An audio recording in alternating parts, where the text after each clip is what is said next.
तो third question का fifth part पढ़ते हैं। थर्ड क्वेश्चन का जो फिफ्थ पार्ट है उसमें हमारे को दे रखा है a fraction becomes 9/11 if 2 is added both numerator and denominator. If 3 is added to both numerator and denominator it becomes 5/6।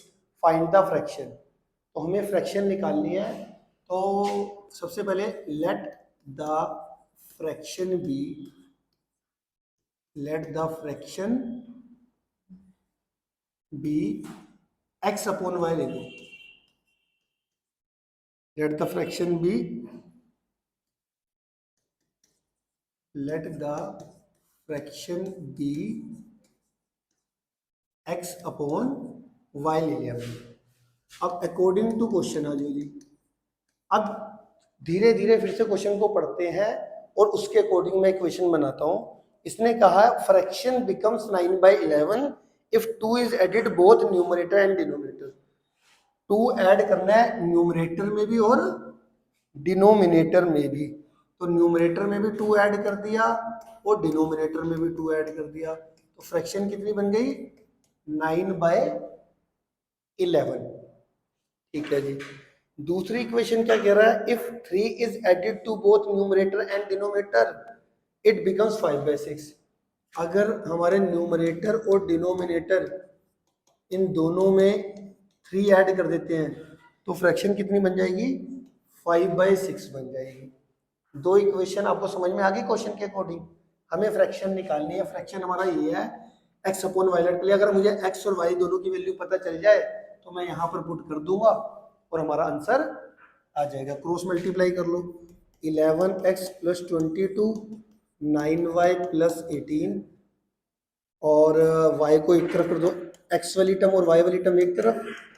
Constant में इक्वल टू के दूसरी साइड कर देता हूँ। 11x - 9y = -4। इधर भी क्रॉस मल्टीप्लाई कर दो। 6x + 18 5y + 15। तो यहाँ पे हमारे पास 6x, ये 18 को उधर ले जाओ, 5y + 15 - 18 5y - 3। x की वैल्यू साथ के साथ निकाल रहा हूँ मैं 6। ये जो 5y - 3 आ गई ना, ये जो मल्टीप्लाई में था वो डिवाइड में चला गया। ठीक है। अब आपको पता है सोल्व तो करना ही हमने दोनों को। तो सब्स्टिट्यूशन मेथड में हम क्या करते हैं? किसी भी एक इक्वेशन में से एक वेरिएबल की वैल्यू निकालते हैं। मैंने इस वाली इक्वेशन में से एक वेरिएबल की वैल्यू निकाल दी x की और इधर पुट कर देंगे। ये हमारी इक्वेशन 1 है। यहाँ पे लिख देंगे यूजिंग 1 करके x की वैल्यू पुट कर देते हैं। 5y - 3/6 माइनस का 9y माइनस का 4। एलसीएम ले लेंगे तो कितना देगा? 6। 6 और 1 का एलसीएम कितना देगा? 6। 6 को 6 से डिवाइड करके 1 इंटू दिस करेंगे तो 11 को अंदर मल्टीप्लाई कर दो। 11 5 55 माइनस 11 3 33। 6 को 1 से डिवाइड करेंगे तो 6 6 9 54। y = -4/1। अब 54y minus 55y minus 54y, ये कितना आ जाएगा मेरा? y 1y माइनस का 33 अपॉन का 6 = माइनस का 4। क्रॉस मल्टीप्लाई अगर हम कर लें तो y - 33 = माइनस का 24। y की वैल्यू आ जाएगी माइनस का 24 प्लस का 33। ये आ जाएगा y की वैल्यू 9। y की वैल्यू कितनी आ जाएगी? 9। इस y की वैल्यू 9 को हम कहाँ पे पुट कर देंगे? इक्वेशन 1 में, जहाँ से हमने x की value in terms of y निकाली है। तो देयरफॉर हमारा कितना आ जाएगा? x की वैल्यू आ जाएगी 5 × 9 - 3/6 45 42 आ जाएगा। ये मेरा 42/6 कटिंग करके 7 आ जाएगा। x की वैल्यू कितनी आ गई? 7। 9 5 45 - 3 42 42/6 7। 42 को 6 से डिवाइड करके 7 आ गया। तो ये था हमारा कौन सा? Fifth part. थर्ड क्वेश्चन का फिफ्थ पार्ट। क्लियर है? आगे बात समझ में? अगला पार्ट देख लो जी। अगला पार्ट है हमारा थर्ड क्वेश्चन का सिक्स्थ पार्ट। थर्ड क्वेश्चन का सिक्स्थ पार्ट क्या कहता है? 5 year hence the age of Jacob will be 3 times of his son. जब भी आपका एज वाला कोई क्वेश्चन आता है और इसमें दो करेक्टर आते हैं, जैसे इसमें जैकोब और उसका सन हो गया, ठीक है, तो हमेशा 99% क्वेश्चंस में हम उनकी प्रेजेंट एज लेट करनी पड़ती है। वैसे तो क्वेश्चन में भी अगर आप देखोगे निकालना भी इसकी प्रेजेंट एज है। देखो 5 year hence the age of Jacob will be 3 times that of his son and 5 year ago Jacob age was 7 times that of his son. What are their present age? Present age निकालनी है तो present age let कर लेते हैं। Let the present age of Jacob वो कितना है x, और present age of Jacob son कितना आ जाएगा, वो लेट कर लेते हैं y ईयर। y ईयर, ठीक है। अब जैसा जैसा वो बोलता जा रहा है वैसा वैसा आपने करता जाना है। इसने सबसे पहली लाइन में बोला था 5 ईयर हेंस। 5 ईयर हेंस का मतलब था 5 साल, आज से 5 साल के बाद। तो मैं कहूं अगर 5 ईयर हेंस दोनों की एज कितनी होगी, आप बताओ।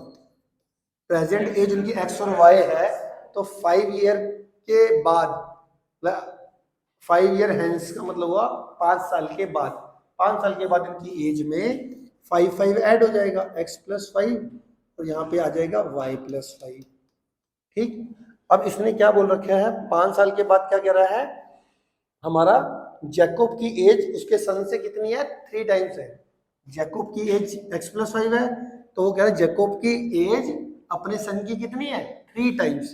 तो सन की एज को 3 से मल्टीप्लाई करके जैकोब की एज आ जाएगी, है ना। ठीक हो गया। ये आ जाएगा x+y, ये आ जाएगा 3y+15। तो यहाँ से वही बात है, अगर मेरे को सब्सटीट्यूशन करनी है तो मैं यहाँ से x की वैल्यू निकाल देता हूँ, 5 को उधर भेज दूंगा। x और y की वैल्यू भी तो निकालनी है ना, तो मैं x की वैल्यू यहाँ से निकाल देता हूँ। x की वैल्यू होगी 3y, x इज 3y+10। इसके बाद एक और बार उसने क्या बोल रखा है, 5 ईयर एगो।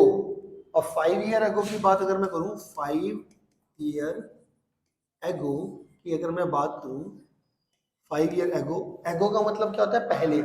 आज प्रेजेंट एज जो भी है, 5 साल पहले उसकी एज कितनी होगी, 5 5 कम कर दो, मेरी आज एज मान लो 10 ईयर है, तो 5 साल पहले कितनी एज होगी, 5 कम हो जाएगी। तो 5 ईयर एगो की बात करूंगा तो इन दोनों की एज में 5 माइनस कर दो, इसकी एज में 5 माइनस, इसकी एज में 5 माइनस। अब क्वेश्चन कहता है 5 ईयर एगो जो है जैकोब की एज 7 टाइम्स होगी अपने सन से, तो जैकोब की age 7 times of his son कर दिया। ठीक हो गया। तो यहां से मेरा कितना आ जाएगा, 7y माइनस का 35, x-5 आ गया। अब x की वैल्यू तो हमने निकाली हुई थी, 3y+10। इक्वेशन 1 करके यहाँ पर यूजिंग 1 लिख लेना, x की जगह पे 3y+10 मैं पुट कर देता हूँ।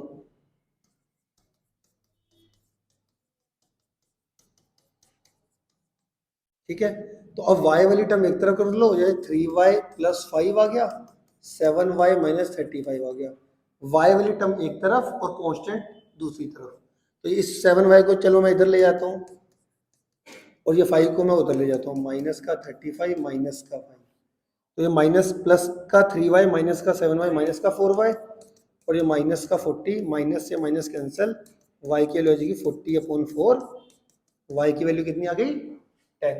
इस y की वैल्यू 10 को अगर मैं इक्वेशन 1 में पुट कर दूं, पुट इन इक्वेशन 1, तो हमारा x की वैल्यू कितनी आ जाएगी, 3 इंटू 10 प्लस 10, 30 प्लस 1 10, 40। x की वैल्यू आ गई 40, y की वैल्यू आ गई 10। तो हमारा इस हिसाब से क्या हुआ, प्रेजेंट एज ऑफ जैकोब कितनी हो गई, 40 ईयर, और प्रेजेंट एज ऑफ जैकोब सन कितनी हो गई, 10 ईयर। तो इसको फाइनली आपने, कई बच्चे यहाँ तक छोड़ देते हैं टेस्ट के अंदर, मैं आपको बता रहा हूँ पूरा लिखना होता है। Therefore present age of Jacob वो कितनी, 40 ईयर, और present age of Jacob son कितनी हो गई? 10 ईयर। मेरी बात समझ में आ गई? तो इतना लिख लो।